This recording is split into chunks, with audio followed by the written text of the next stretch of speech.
have you seen your role change? I mean, with that group, obviously you got a lot of, not necessarily young guys, but inexperienced guys, and for yourself coming into this junior year, now you're sort of a leader. How have you grown in that capacity in the last 8 months? I think what I really want to do, kind of how Denzel did, was lead by example. So I don't want to be one of those guys that is leading, saying things, but then when you cut on the tape, it doesn't really show. So I would just try to make sure that every rep that I take it's intentional, and that I put everything that I have to offer on film. So when guys cut on the tape after practice, if they're trying to just watch how to perform a certain technique, they can just cut on my film, and then they're able to kind of learn and grab a nugget from that. You guys have I don't want to call it a chip on your shoulder this year, but last year obviously wasn't the standard. No, it's definitely a chip on the shoulder. How does that translate to what happens on Saturday and 2 weeks? I think it's just I think Saturday is the first chance that we have to show that BIA is just, like you said, we're out looking for redemption. So Saturday's the first day to put it on tape.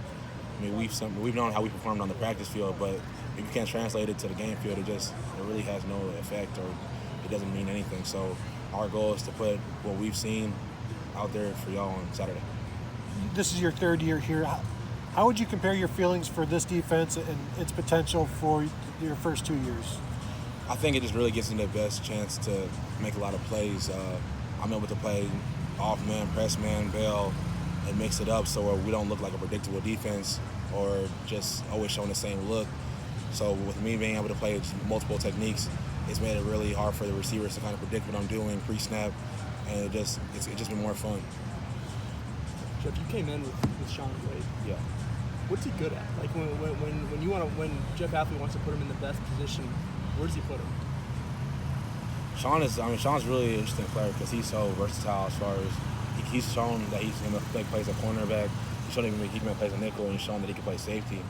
I think right now Coach Hafley likes having him at nickel because it kind of is the best of both worlds as far as playing safety, playing corner, and he's just so comfortable moving around as opposed to me, who I really had a chance to play nickel as much as Sean or Rico, who's played nickel. He didn't play too much nickel last year, so I think Sean's been the most comfortable and most, I would say, willing to go out there and play that position.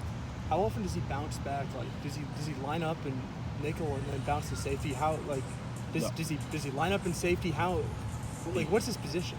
I think Sean's just a really smart player, so he's able to. He doesn't get as much reps at corner as far as in practice or maybe in 7-on-7, something like that. But if you put him out there at corner during a team setting, ones-on-ones, he's able to still hold his own, which is pretty impressive for someone who, like I said, doesn't get as many reps as maybe I do at corner. How often do you talk to Coach Hafley about your goals this year? I think Coach Hafley just holds me to a high standards. We don't really talk about individual goals for me, but the standard that he holds me to. I mean, he's been in the NFL. He knows what it looks like to be an NFL corner, especially a highly, I guess, first round corner. So he holds me to that standard, and we don't really talk about individual goals, but he just lets me know that if I perform within his system and do what he tells me to do, then I have a chance to be a great player, and that's all I need is a chance. Jeff, when you were getting recruited, how much did playing press man play into your decision? Like playing in a defense like that, where you've seen guys come in the system and go to the NFL? I think from like a younger standpoint, I kind of wanted to play press man, just not understanding like football as much. But then when you like just play so much press man, you kind of really don't realize like the toll it puts on your body on the course of a 14-game season, like just running back and forth and just always being fatigued. So when you're able to mix up the coverages, play some zone, it's a relief on your legs, and you're able to, I guess, analyze the game more and sit back, look at the quarterback, read what he wants to do.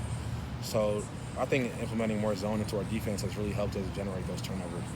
Is that something that you would have said last year, or is that something that maybe Jeff Hafley showed you or taught you or wanted you to buy into?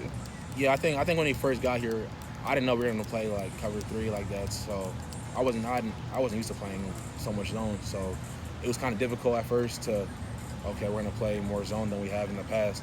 But like once we've seen like the results that come from that, it just like wow, it's kind of hard to go back to let's play press man 9 out of 10 snaps. What were the examples that he showed you in the spring that made you guys buy into that system? He cut on a lot of Richard Sherman tape. He showed us, defenses that that had that same system as far as like the Falcons, Seahawks, 49ers. They all run that same system, and they were able to generate turnovers. And I think you guys all know the Falcons, Seahawks, and maybe not the 49ers, but like those defenses to be really good defenses. So if we're able to kind of recreate that at Ohio State, I think that we'd be considered a really good defense. Which of these receivers is most responsible for making you better? If you want to admit that. I think like with our receivers, they're so talented that you can kind of get. It kind of depends what I'm looking for. I mean, Benjamin Victor runs really great routes. He's really detailed in his route running. Chris Olave is really fast, and Garrett Wilson, he has some of the best ball skills I've ever seen. So, I mean, it kind of depends. I mean, I know if any of those guys step up, I'm going to be able to work, fine-tune one of my skills, and it's going to be iron sharpening iron. Thank you.